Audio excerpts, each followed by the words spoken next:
All right, welcome back to another episode of Master's Class, everybody. We're covering nationalism, unification, and reform. So we're covering, this move towards national unification, but these nations won't be able to do this. They won't be able to accomplish what they're looking to accomplish in the middle of the 19th century without a few factors. One, we've already talked about it, is nationalism. Both nationalism and liberalism, despite the revolutions of 1848, still remain quite powerful for the rest of the 19th century and a major driving force. These sort of political ideologies are going to have massive influence after these revolutions, despite the failure of the revolutions of 1848. Italy and Germany are eventually going to be unified, and Great Britain and France are going to wind up becoming more liberal. So, how does this all really occur? Well, I mean, if we have to look at one particular point in history, we have to kind of look at the Crimean War. You see, what's going to make this happen, these sort of the liberalization of England and France, the unification of Italy and Germany, the sort of failure of Austria to remain as a major power and them sort of backpedaling on their sort of liberal and nationalist ideas regarding the Hungarians and their place in the government. And even, in the United States, which we'll get to that in a bit, they're all sort of impacted, with the exception perhaps of the United States, by the Crimean War. And even then, the U.S. will be impacted by the Crimean War just a little bit later than the rest. I mean, if we have to look at World War I, which we will later on, the Crimean War is like the first domino that sets off the rest of the dominoes that will ultimately lead to World War I. But before we get too ahead of ourselves, let's just get into this. So, the Crimean War is basically going to result in a breakdown of the concert of Europe, okay? That was set up at the Congress of Vienna in 1815 by Clemens von Metternich, who was kind of the foreign minister as well as the chancellor of Austria before he's ultimately sort of ousted from Austria due to his immense, due to the fact that he's not really popular during those revolutions of 1848. This Crimean War will break the kind of unity that existed between Russia, Prussia, and Austria. It kind of sets, like I said, a domino effect in place. So what basically happens is that Russia has ambitions to expand its sphere of influence, to become more of a major world player. It wants to be, kind of a superpower, let's be honest. And as they seem like appearances can be deceiving, they seem like they're becoming more powerful and influential. The Ottoman Empire, this once great empire from the Ottoman Turks, was basically on the decline since since after the reign of Suleiman the Magnificent. They had, just like kind of like ancient Rome, they had, their good rulers here and there, but they were by and large plagued by some pretty bad ones. And by this point in history, in the mid to late 1800s, they have become known as something as the sick man of Europe. And because they have this reputation as being the sick man of Europe, they haven't really updated, they haven't kept up with technology, they haven't modernized, they haven't industrialized. Russia, also by the way, Russia has failed to do these things as well. We're going to talk about that in a bit. Russia just feels like they're prime to be attacked. They can claim some valuable territory. So Russia is looking to take control of the Balkans, which the Ottoman Empire basically has a strong grip over in southeastern Europe. This would help Russia tremendously. So what Russia is going to do is, particularly try to invade into the Balkans. The idea here is this expansion would allow Russian ships to sail through the Dardanelles. These are the straits between the Black Sea and the Mediterranean Sea, which the Ottoman Empire has had a strong grip over since they had sacked Constantinople under Mehmet III, or Mehmet the Conqueror. So Russia feels like now's the time.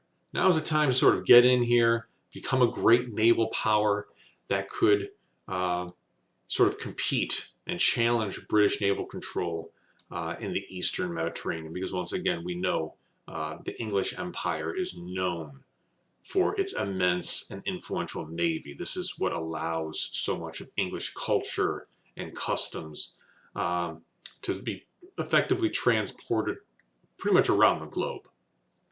They just seem to do it better than anyone else.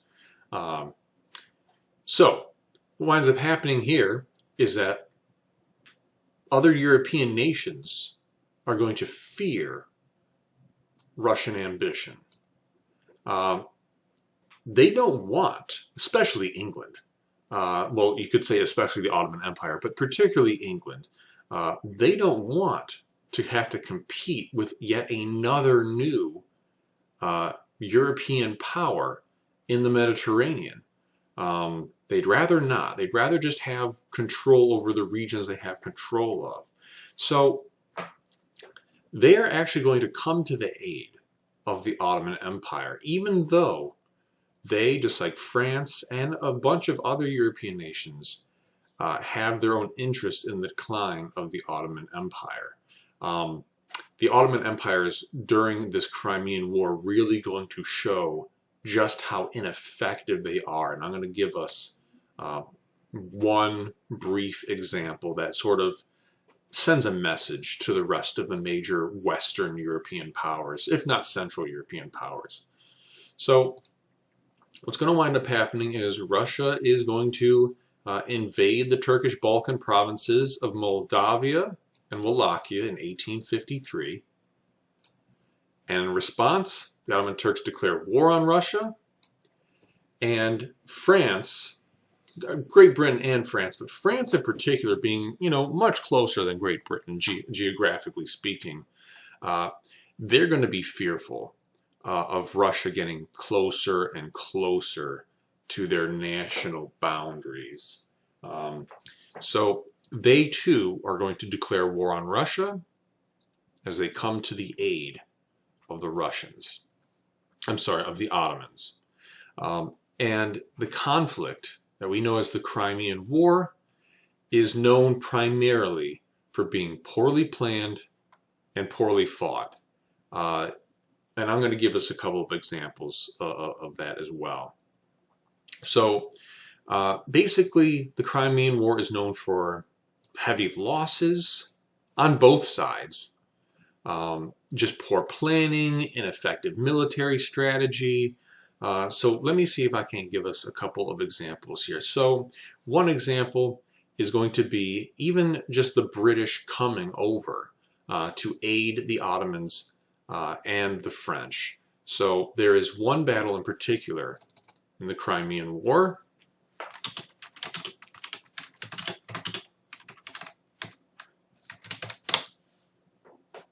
Oh, there we go. Yep.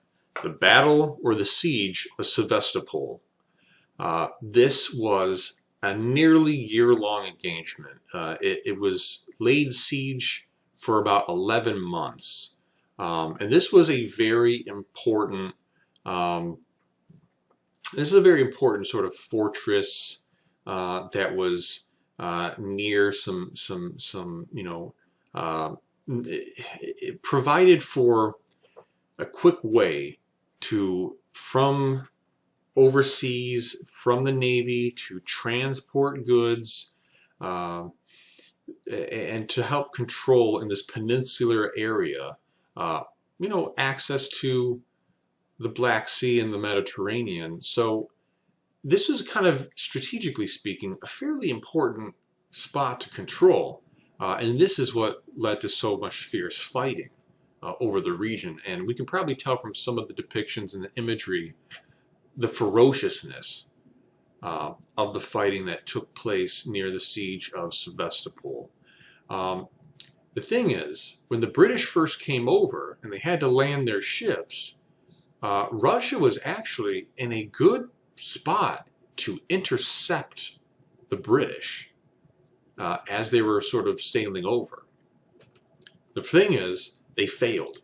They failed to intercept. They failed to set up a beachhead. They failed to challenge or check the landing of the British. So the British landed uncontestedly. This is a massive blunder for the Russians. But it goes both ways. The British, they blundered too. They didn't bring any equipment with them that would help them unload their ships of all the artillery and foodstuffs, their munitions. So they had to actually go out to some local villages, Tartar villages, a group of people under the auspice of the Ottoman Empire, the Tartars, and basically steal like their wagons and their carts from their villages to help them unload. So like really poor planning, right? How are you going to get the horses off the ships? They did not think this through. And Sevastopol, along with its fierce fighting, is going to be more known for the disease that will have a grip on the soldiers on all sides. And you can tell, like, cannons are introduced. I mean, we're getting closer to more modernized warfare. And Sevastopol shows kind of like early signs of warfare being industrialized because the British are actually bringing over equipment to build railways and locomotives. So after they set sail and they land, they can build railways and locomotives that will help them to transport munitions as well as men and to communicate battlefield strategy and tactics more quickly and ably to support their troops and their allies in both the French and the Ottomans. So, we're kind of seeing this industrialization, right? The mechanization of war. And disease, like I said, is going to run rampant. And I'm going to touch base on, and I'm going to come back to that. So that's just one example of a great blunder that exists. And here's another blunder that exists outside of the siege of Sevastopol is another conflict known as the Battle of Balaclava. And this right here is an infamous depiction of what's known as the Thin Red Line. This is the 93rd Highlanders Brigade. And they are, you can probably tell from this image, not a very large group. This is a smaller, what you might consider to be more of a smaller conflict, but it is blown up. It's lionized in the English press. Basically what winds up happening is about 500 of these British Highlanders are going to face off against about 400 Russian cavalrymen. And this is where we start to see, like, the backwardness of warfare, of 18th century warfare at this time. You can tell who's industrialized and who's modernized and who isn't with just this image alone. So here's what's going to wind up happening. This is almost like reminiscent of like the Battle of 300 with the Spartans, but it goes like this, right? They're outnumbering the cavalrymen, but historically speaking, if you had cavalry and you were charging into a group that was only 2 lines deep, you can see from the formations they're really only 2 lines deep, which is small. They should be at least 4 lines deep, but they didn't have enough men, or they didn't have enough veterans, I should say, that were in the 93rd Highlanders unit, in this brigade, I should say. And so they're inexperienced. And so their commander, who basically notes the inexperience of some more green, soldiers in this unit, basically says, we're going to fire at 800 yards and then at 500 yards in 2 lines. So that's it. this is devastating against the Russians. The Russians are not just charging the English, they're charging their Ottoman allies, the British too, right? So as the Russians are charging forward, it shows how poorly planned and just incapable all sides are. And I'm going to give an example against the British right after this. So the Ottomans, they're going to retreat. As the Russians are charging, the Ottomans break ranks and they flee. They leave the Highlanders to their own devices. Not good. Not good at all. What also is not good is charging headlong on a horse with a sword against a brigade of soldiers with firearms. So what you see being depicted here in this image of the horses falling and sort of this, Russian cavalry officer, also sort of, it's not going to go well for him. It's pretty much how it went. Just those two volleys at 800 yards and 500 yards basically has the remaining Russian cavalry at this particular battle, at the Battle of Balaclava, retreating. They are annihilated. It's a easy defeat. And so the Thin Red Line, as they're known, right, the 93rd Highlanders, they get written about in the English press. They're lionized. What a great success and a victory. It shows all the stalwart, stoic, they'll stand and they'll die on their spot kind of British soldier mentality.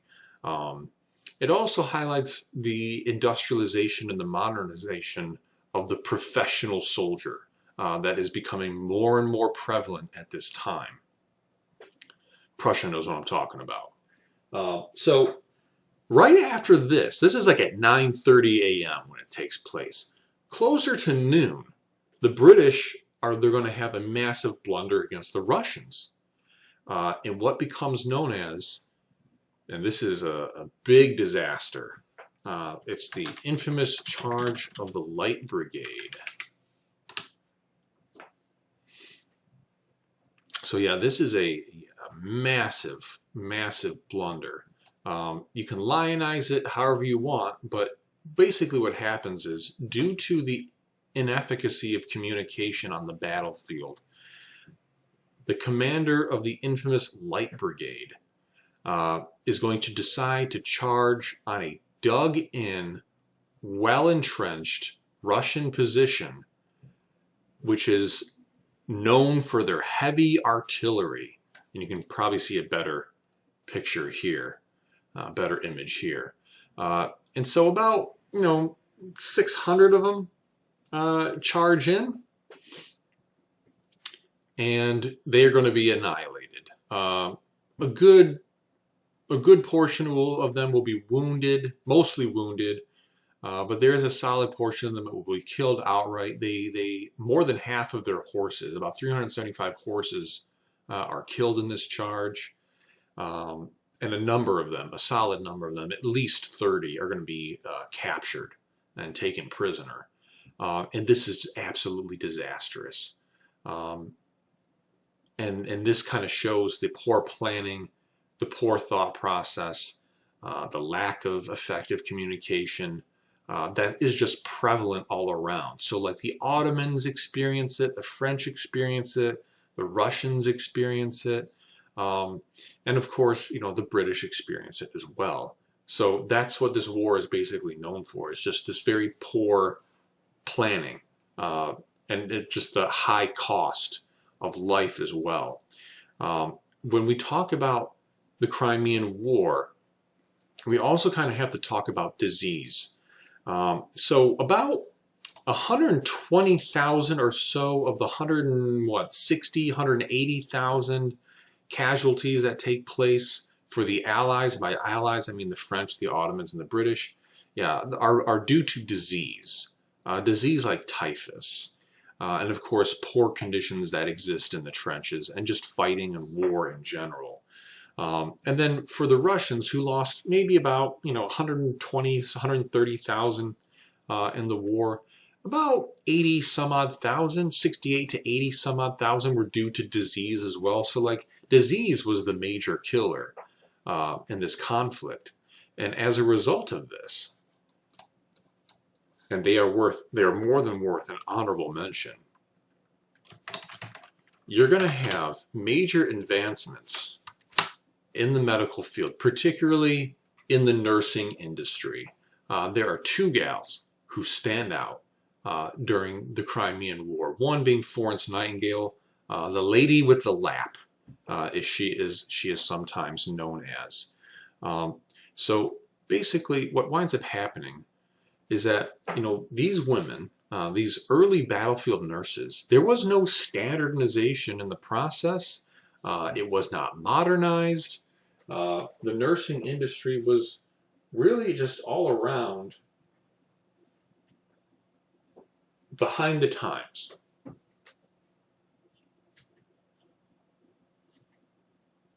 And this is where the nursing industry, the nursing medical practice begins to become a bit more industrialized and modernized, with the observations of the notes of disease, how to care for patients and the wounded. So she was more than just, this lady who brought injured men tea and, a lap where they could rest their head and basically cry due to the nightmares of war. These were valuable observations about how to actually treat wounded soldiers in the field of battle, to provide aid, comfort, relief. And she had a colleague of hers by the name, I believe, of Mary Seacole, yes. And so Mary Seacole, she's going to be known as something like a fire-breathing dragon. That's what her when she's going to found a nursing school after this conflict. The young lady nurses who enter into the nursing profession, that's the nickname that they're going to give her, the fire-breathing dragon, because she is so fierce. She is so adamant about proper medical procedures in the nursing field. She basically lays to rest the myth of the female nurse in the battlefield. These are not men that you're putting their heads on your lap and you're not giving them tea and they're not going to be your future husband and you're not looking to romanticize this. These are injured soldiers who may die under your care, and it is your job to try to offer the doctor and the field surgeon as much support as possible and to provide comfort and relief, medical relief, to these men, to these soldiers. So they are going to increasingly modernize and bring up to date, if you will, the nursing practitioner. They're going to set a series of standards that nurses are going to abide by, and there are going to be massive medical advancements made after the Crimean War, particularly just in the nursing profession. So when it's all said and done, the Russians, even though they don't lose as many soldiers, they realize that they've lost enough. And this is going to cause them to seek peace. They're just not able to make any inroads at Sevastopol, any territory that they control, they lose, and at best they can get back to their position. But for the most part, it's tenuous, their control of the Balkans and in the Crimea. So this is going to lead them to sue for peace. And so this is going to result in the Treaty of Paris, signed in March 1856. And a big factor for why the press all around, in Britain you'll see it especially, but in Russia and France, people thought the war was just too costly all around and they called for it to be a wrap, to wrap it up. They didn't want to support it either with men that they had to send over or with taxes. So when they signed this Treaty of Paris in 1856, Russia agrees to allow Moldavia and Wallachia to be placed under the protection of all the great powers. And by that, we're predominantly talking about Britain and France. So the Crimean War destroys the unity of the concert of Europe.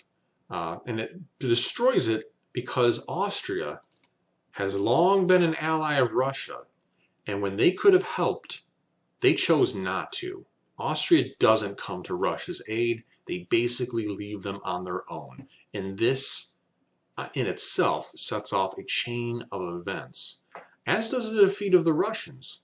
So the chief powers that maintained the status quo before the 1850s, Russia, Austria, Prussia, are now enemies. Russia is very much against Austria, and we're going to see that especially during World War I. Austria had its own interest in the Balkans, and therefore they didn't want to support Russia in the Crimean War. What they should have done was follow the Prussian example, which you'll learn more about. So Russia is going to be defeated and humiliated.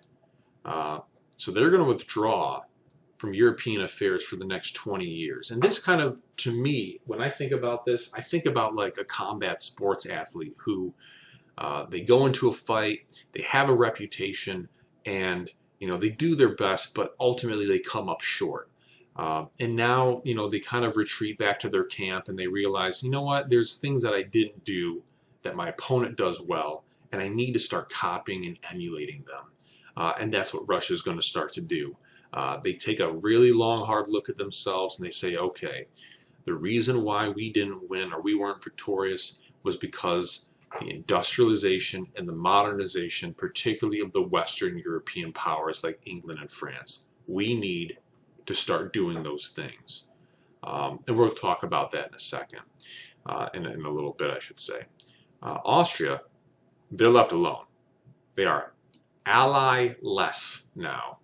And because they no longer have an ally, and they're no longer going to be a great power, they're not going to have any real support, this is going to leave the door open to the unification of Italy and Germany as the sphere of influence of Austria has decreased. But let's jump more into what's going on with England and France during and after the Crimean War. So England is going to see a bunch of reforms, as will some of the other Central European nations like Austria and Russia. So let's talk about them. Great Britain. They managed to avoid revolutionary upheavals like that were plaguing the other great European nations in 1848 because they make a series of changes, of sort of sweeping, legal changes. In 1815, prior to those revolutions, English Parliament was by and large dominated by aristocratic landowning classes. By 1832, Parliament's going to pass a bill known as the Reform Act that's going to open up the voting rights to predominantly, the working middle class men of England. And then they're going to do that again in 1867. That expands the number of males who could vote even further. And the new voters, like I said, were members of the industrial middle class. So now they have an interest in the decisions of ruling that are, in the decisions, if you will, that are being made, that were historically made by those who were the elites of society. So this is what, to a large degree, is going to allow Britain to avoid the revolution of 1848. This is by giving a voice and a sense of power and a sense of participation in the government, of actual representation. And then additionally, in the 50s and 60s, Parliament makes other social and political reforms that help the country remain stable. So what they're going to do is they're going to do things like, as we've mentioned before, decrease through a series of laws, child labor, both the age of which children can labor and the amount of hours that they can labor. They're also going to introduce the 10-hour workday law. Very powerful. This one basically said that women and children could only work 10 hours a day during the work week, maximum. And for about, I think, maybe 48 hours in the week. So we're getting closer and closer to that historic 40-hour work week. And of course, Britain is increasingly seeing economic stability through growth. Industrialization brings prosperity to the middle class. And after 1850, the real wages of workers also rose significantly. England also has the benefit of having a queen in Queen Victoria who rules for 64 years. I want you to think about that. That kind of long reign equals stability.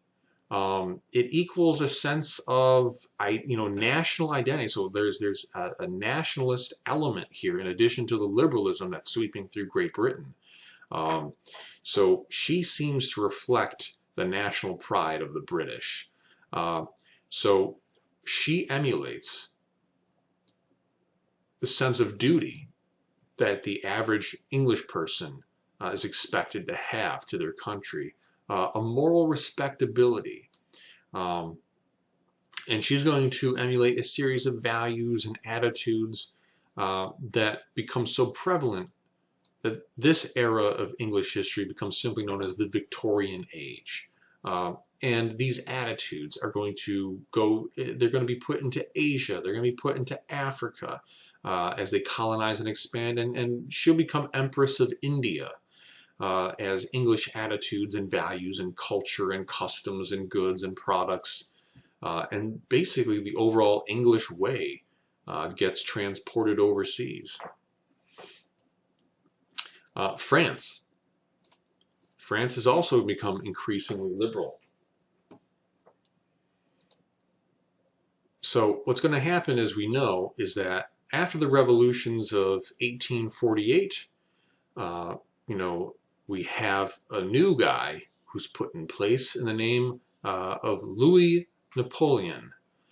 He is elected by the Second Republic to be president, very much set on the American model for a 4-year term.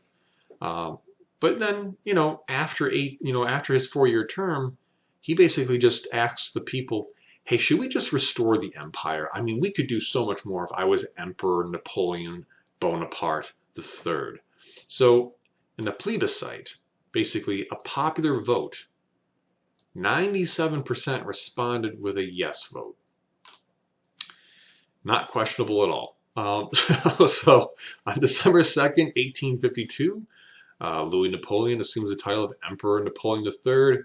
The Second Republic gives way then to the Second Empire.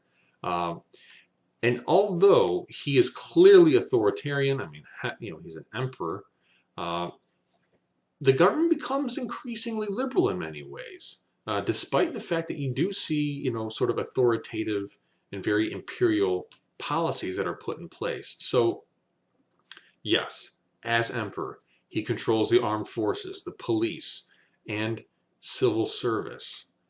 And also, he's the only one that could introduce legislation and declare war. This gives him, the powers of what you might say is very indicative of being an emperor. The legislative corps, the sort of legislative body that's supposed to draft and introduce and discuss and debate legislation, was there just for show.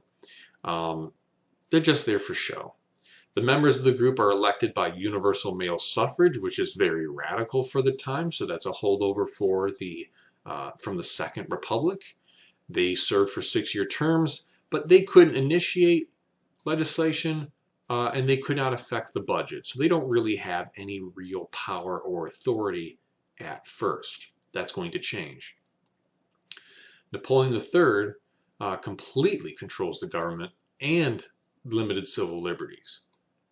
And this is where he can open the way to liberalism.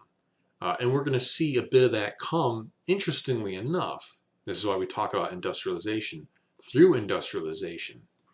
Because if you want to distract the people from their loss of political freedom, you have to give something worth their while. And this is where the economy comes to play.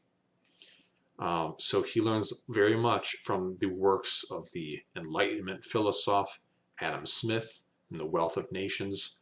So he's going to cut government subsidies. He's going to spend government monies. Instead of throwing parties the way that Louis XVI and Marie Antoinette did during the First French Revolution, he's going to spend tax money on helping foster the rapid construction of railroads, because the French during the Crimean War are definitely going to see how effective that is as it was employed and utilized by the British. Increase the amount of harbors to make naval travel and shipping more productive. Inland roads and canals, once again for the transportation of goods, ideas, and people. And of course, these all create jobs. They keep people busy. This just helps the economy overall. Additionally, he wants to carry out a vast rebuilding of the city of Paris. And Paris becomes increasingly modern.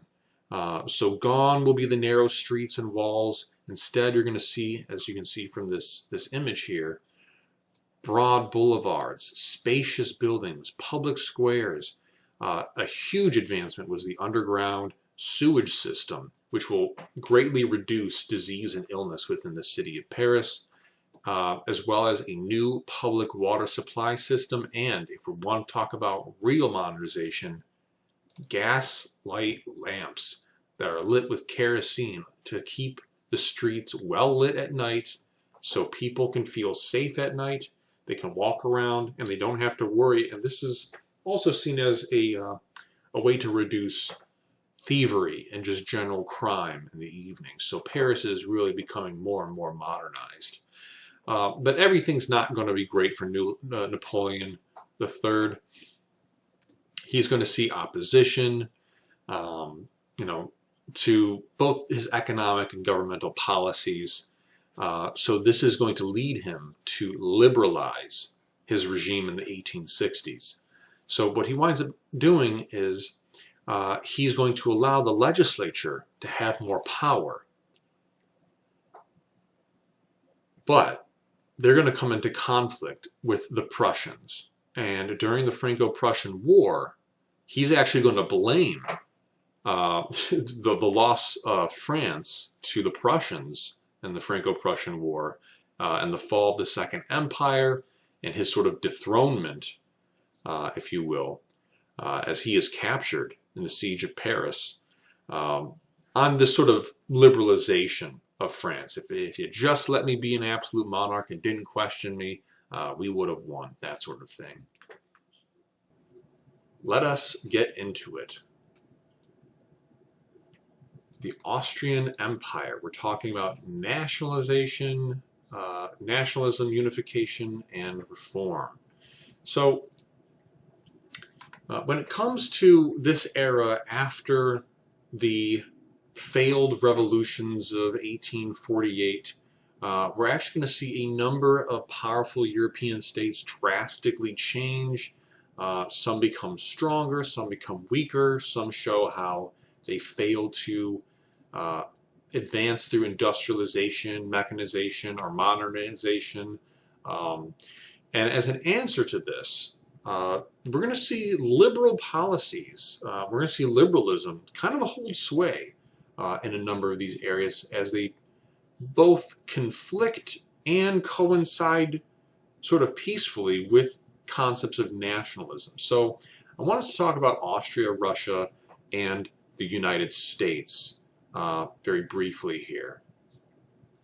So when it comes to the Austrian Empire, they were a major force in the 1800s, and especially in the first half.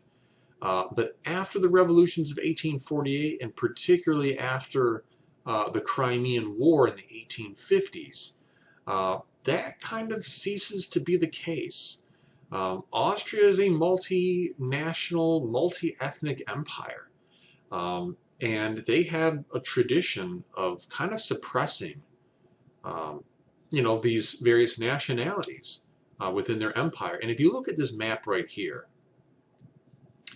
you can tell just from the sheer size of the area that we know as Hungary today, that is a lot of sort of ethnic suppression, if you will, of not allowing people to have sort of a participating role or to be seen as equal in your government structures. So after they sort of crushed the revolutions of 1848-49, as we know, minus the Austrian peasants who were no longer serfs, they were managed to restore centralized autocratic government to the empire.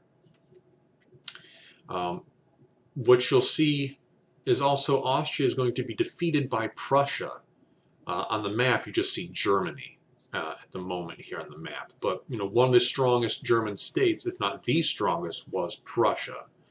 And they were allies. They were allies with Austria, and the Prussians actually dupe the Austrians fairly well through some gamesmanship. An individual by the name of Count Otto von Bismarck manages to get the Austrians to engage in a war with the Netherlands, which you can see on the map right here, the Dutch.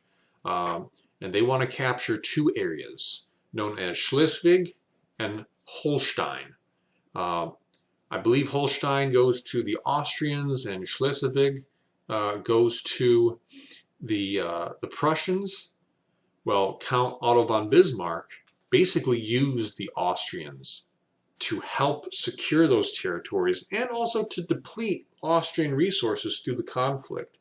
Because when that's all said and done, to get Holstein, the Prussians are going to bait and then go to war with Austria.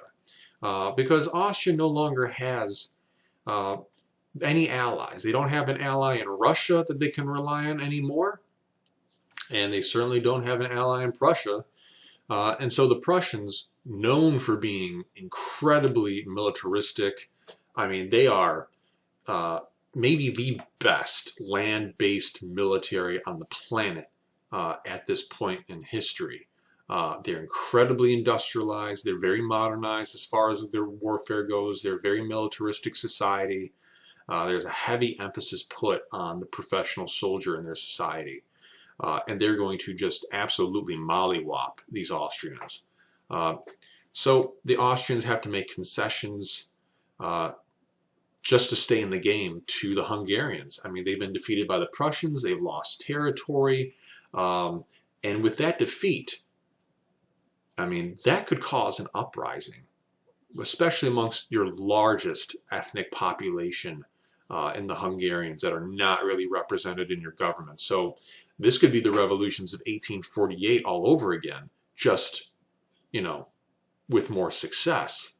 So they're going to preempt that. They realize they're not really in a position to deny independence to other ethnic groups. So they're going to grant independence to the largest, outside of the German-speaking peoples of Austria, ethnic group, which would be the Hungarians.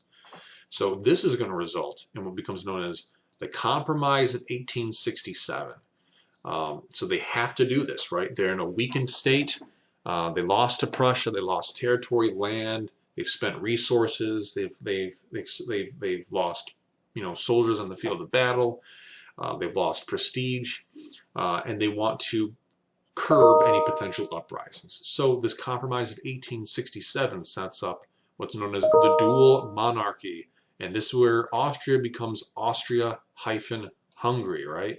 The dual monarchy of Austria-Hungary is created because of the Compromise of 1867. So what does that actually mean? Well, it means this. Each of these two components of the empire, now being basically equal, now have their own constitution. They have their own legislature. They have their own government bureaucracy. And they each have their own capital. Vienna for Austria, Budapest for Hungary. But they share some things, right? Both states have one monarch, Francis Joseph. He's Emperor of Austria and King of Hungary at the same time. They are going to share a common army, which Austria desperately needs after being defeated by the Prussians in 1866. They're going to have the same foreign policy, and they're also going to share the same system of finance. So they are effectively united as a dual monarchy. In some areas they're independent, in others they are united, but they're part of the same empire. This is going to do wonders for a brief period of time in restoring the prestige of Austria as being, a formidable Central European power. That's going to change in World War I, but we'll get to that when we get to that. Russia. Russia's had ups and they've had downs. A massive nation, but very backwards for this period. And Tsar Alexander II makes note of that. He knows it better than most.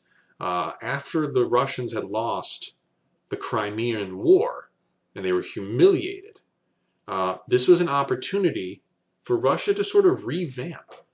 So up to this point, Russia was a rural, agricultural, and autocratic society.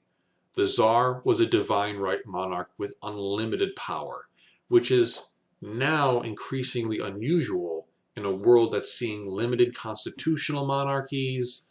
They're seeing republics. They're seeing leaders being elected as presidents. The world is seeing industrialization, mechanization, modernization. So Russia is still very much behind the times. So after they lose the Crimean War and they retreat from European politics for about a good 20-year span, conservatives realized that Russia was falling hopelessly behind the Western European states, and Tsar Alexander II decides, if we want to be mentioned in the same breath as being a powerful nation as, say, Britain or France, we need to emulate what they're doing. We need to copy. Monkey see, monkey do. We need to take on these aspects of industrialization, mechanization, and modernization. Maybe that's why we lost the Crimean War. So, what do? How do we make these changes? Well, serfdom is one of the largest problems in Tsarist Russia. So the majority of the Russian population is bound to land and the landowners as sort of these peasant serfs. They have no real economic freedom. They really can't go anywhere. They don't have any social mobility. So that's going to change. Because Tsar Alexander II is going to release the hungry, starving masses from serfdom. He is going to invoke an emancipation edict in 1861 that basically frees the serfs. Peasants could now own property. The government would actually supply the peasants with sort of like these loan bonds that they could then use to pay off their landlords, basically buying them out. Well, not only are they buying themselves out, they're also going to be purchasing the land from the landowners, right? From their landlords. Here's the problem with that. There's a few problems. One of the problems, of course, is that it takes a while. It takes a good set of time to get these loan bonds in order and for the peasants then to turn them over to the landlords and for the landlords to process them with the government and get paid. A lot of landlords don't want to let the serfs go once they get these loan bonds because it's not real until I actually get real pay from the government. And, I just got this loan bond. This doesn't mean anything to me until the government, of Russia makes good on the payment.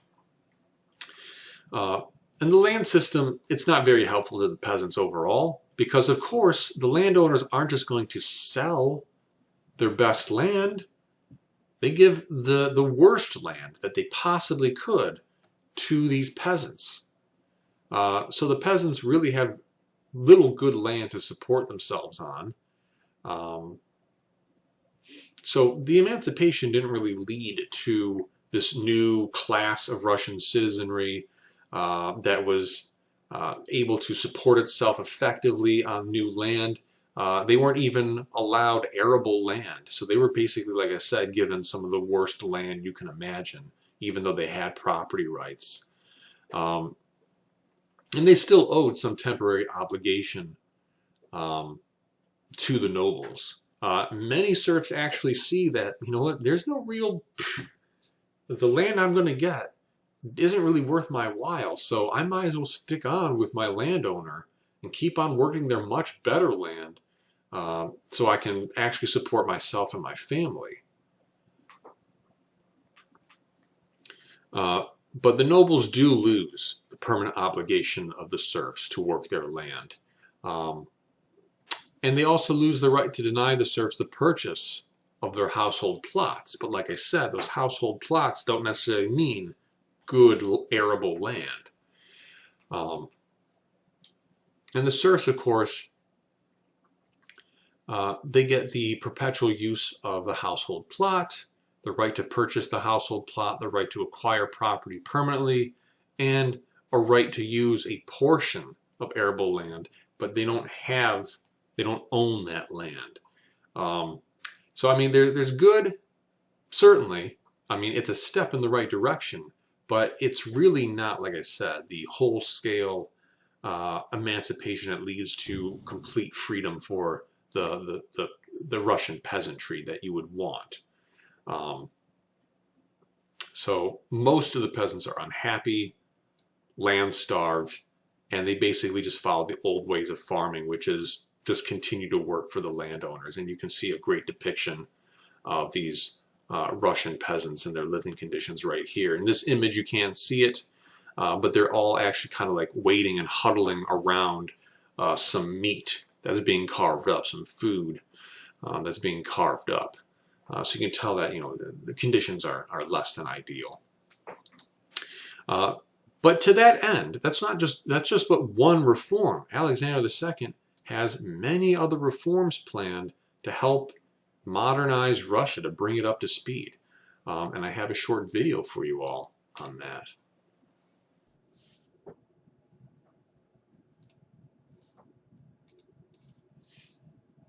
So what were those reforms? Well, those reforms are actually going to turn out to be things like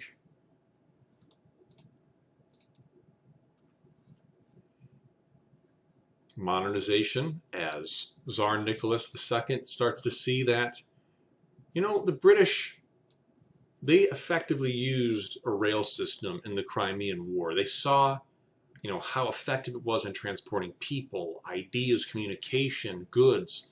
So they said, we need to do the same thing. So under his administration, under his reign, I should say, you're going to see more than 13,000 miles of railway. He's going to release political prisoners. And he's going to welcome back exiles who, you know, were on the outs with his administration. He is going to reform communication systems, government. He's going to take on some of the aspects of Leo Tolstoy in expanding education opportunities for the people of Russia as well. But one thing he's not going to do is he's also going to modernize the Russian military system. They need to become more professional. In the Crimean War, the Russian soldiers were still using flintlock muskets against the percussion rifles that the British were using. They're too far behind. They're a century behind. So while he's making all these, you know, adjustments and these changes and these advancements, one thing that he's not doing is relinquishing his authoritarian control. As a result, this is going to lead to an assassination attempt on his life in 1866. which is going to follow, of course, after one is nearly assassinated by a period of repression. And then, of course, when he cracks down on the assassins and, of course, the people who he thinks the assassins came from, this only causes new growth in revolutionary terrorism. And then, of course, he will be killed in a plot sponsored by a terrorist organization known as the People's Will. And this is actually going to be a common theme going forward in Central European history at this point in time, as nationalism sort of conflicts with the liberalism of these, sort of ethnic advancement groups, or, terrorist organizations, however you want to label them. He's going to be succeeded by his son, Alexander III, who in turn is going to really crack down. He's going to really be against any sort of sign of reformation, and he wants to return to the old methods, the old ways of Russia, to a state of repression against those who are not of the noble or the elite, the boyars, if you will. Okay. Let's talk about the U.S. a bit here. So the United States really does stand out when it comes to, nationalist identity and nationalism and liberalism. So liberalism and nationalism, they have entwined goals and conflicting goals. And we're going to see this, of course, in our own nation's history. So early on, the United States Constitution, when it is adopted, commits the nation to liberalism and nationalism. We are guaranteed through this document a set series of rights by both our federal government and by our state government. But the problem here is that in the government, you're going to have two big factions, as we still do to this day, two major political parties, always in a state at best of compromise, and at worst, they are bitter enemies and rivals, as they have completely diametrically opposed political beliefs that result in warfare, as we're going to see. So one such group that plays in part of the division of the new government would be the Federalists, who favor a strong, centralized government. Because the question under this Constitution is, okay, we have this set series of rights, but who has the real power? Is it this federal government, or is it the state government? A lot of people believe it should be the states that have the power and the authority over the people that live in that state. Others think it should be the federal government that kind of acts as like the ultimate decider if the state is making laws or doing things that seem to conflict with, the general political reality of other states and the federal government as well. So that's one group, the Federalists, right? Strong, central, federal government. They have the ultimate power, ultimate authority. States are secondary. Then you have the Republicans. They wanted the federal government to be subordinate to the state governments. Prior to being the Republicans, they were just simply the anti-federalists, which was a term that the Federalists had used to, very, very wisely politically maneuver around their enemies. The anti-federalists say, oh, they're against the government. That's what anti-federalist means. Well, really, they were just more about state governments having authority and the federal government to be subordinate to the state. Well, to some of us, that sounds like maybe a good thing. To others, it doesn't sound like a good thing. And you can certainly make a case either way, depending on which side you fall on. But we're going to see how this creates a problem, because when we get to the mid-1800s, the institution of slavery becomes a major threat to American unity. It's a hard thing to answer. What is an American? This is where nationalist and nationalism comes into play, nationalist identity comes into play, it's a very difficult question. What is an American? And some people really scratch their heads when they try to answer that question. But you know what's an easier question to answer is what is not an American? And so for those in the South who tended to be more about state governments having more authority than the federal government, although at the time, and it's not mentioned here, you have the Democratic Party, which was the majority at this point in time in the South. If you were in the South, you were most likely a Democrat. And the Democrats they believed that the federal government supported the institution of slavery. And there were a number of Democrats who served in the Senate. So whenever legislation was introduced that challenged or questioned the state of slavery in the institution, they felt like it was a challenge to the Southern way of life, and not just the Southern economy, but really the economy of America. And so they would always threaten to secede or to leave the Union or cause civil war. So legislation was either never really introduced effectively, the issue was always sort of just left to the next generation, and then the problem exacerbated. And we can see this because by 1860 in the South, 4 million enslaved African Americans found themselves in bondage there, compared to only the 1 million just 60 years prior in 1800. Now, the South's economy is based on growing cotton on plantations. And as we learned through industrialization, Eli Whitney, 1798, right, creates the cotton gin, making it easier to separate seed from raw cotton and therefore improving the overall efficiency of the textile industry, right? This is big money as raw cotton is heavily imported by the English, who have a thriving textile industry, as we know from history. So to support this growing cotton economy, they have slave labor, which further, of course, keeps the costs down, making it far more profitable, especially after the introduction of the cotton gin. Well, slavery, outside of just cotton, is a massively profitable industry, just in and of itself. So the South really becomes known for two things: the cotton economy and really the plantation-based slavery that begins to become the Southern identity.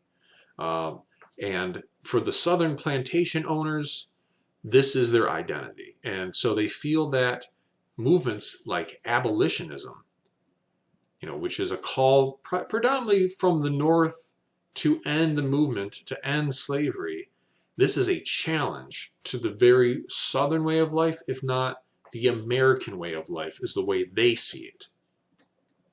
Well, of course, there's not going to be any compromise on this. This is just going to divide the nation. And Abraham Lincoln, in a speech in 1858, as he's going to campaign to be president in 1860, says, "This government cannot endure permanently half slave and half free."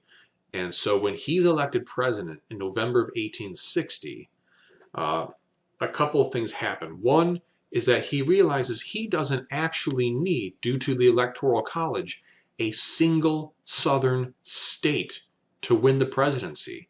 If he can win the North, just due to the amount of electoral votes that he'll capture, he'll win the presidency. This happens. And as a result of this, the South feels like the election was rigged. You have this president who doesn't represent their interests, culturally or economically speaking. And so they finally do what they always say they're going to do, which is secede from the Union. And of course, you can see from our map, South Carolina is the first state to secede from the Union. And then delegates from several southern states create the Confederacy in February of 1861, as they too secede from the Union. Other states that had slavery that were like border states, you can see West Virginia separated from Virginia in 1861 and was admitted to the Union in 1863. But a lot of these other border states that had slavery, they elect not to join the Confederacy just due to their close proximity with northern states, probably due to fear of being swept up in war, which of course is what's going to wind up happening. So the North and the South, the Union and the Confederacy, the Civil War, it all blows up after the attack on Fort Sumter. And it is the bloodiest struggle in our nation's history. More American lives lost in this conflict than in any other conflict America has taken part of. And this is also what leads Lincoln to declare the Emancipation Proclamation, declaring that most of the nation's enslaved people are forever free, as a tactical move because it plays on the liberalism that's sweeping areas like France, which finally, again, abolishes the slave trade and the institution of slavery, and England, which has long since passed at this point, abolished the slave institution, the institution of slavery, and they actively police the seas against those who are slave traders. And so this is a great way for the North to get other powerful, industrialized, modernized nations like England, who, although admittedly they were very reliant on southern cotton, found that they could just get their cotton from Egypt and they could support and not have to backtrack on their policies of liberalism and, you know, the illegality of slavery. So they could support the North in this conflict. And that support is going to be much needed, as this is a real touch-and-go conflict in its early years. It's not really until the last year where the North starts to see some real advances in the conflict. Well, the Confederate forces are going to surrender on April 9th, 1865, and the United States remains one nation, indivisible.